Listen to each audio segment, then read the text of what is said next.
पाकिस्तान में पिछले साल ज़ाहिर इकोनॉमिक स्टेबिलिटी आई है, डिफ़ॉल्ट की बातें हुआ करती थी, इस वक्त स्टेबलाइजेशन है, रिजर्व्स बिल्डअप हुए, मगर हमें नज़र आया कि स्टेट बैंक ने मार्केट से पैसे ख़रीदे, हमने अपने डेट रीपेमेंट भी की, रिजर्व्स को भी मेंटेन किया।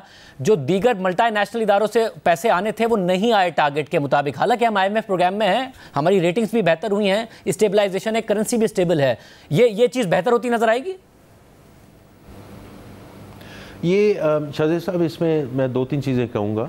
एक तो ये है कि ये जो अल्हम्दुलिल्लाह I think and I want to give full credit to State Bank कि दिस टाइम अराउंड जो हमारा FX रिज़र्व है, this is not built on debt stock.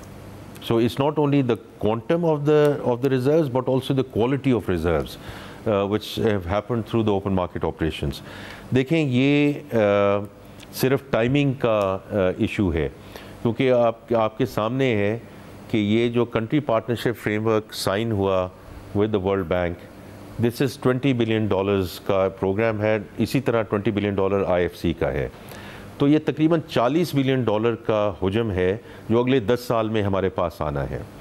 इसी तरह जो IMF का प्रोग्राम है वो तो ट्रांचेस पे है, बट जो क्लाइमेट रेजिलियंसी फंड है, इसी तरह जो एशियन डेवलपमेंट बैंक की बात है, उन्होंने भी, ये हर वो मल्टीलैटरल इदारे हैं जिन्होंने have dispersed more and have allocated more than previous years.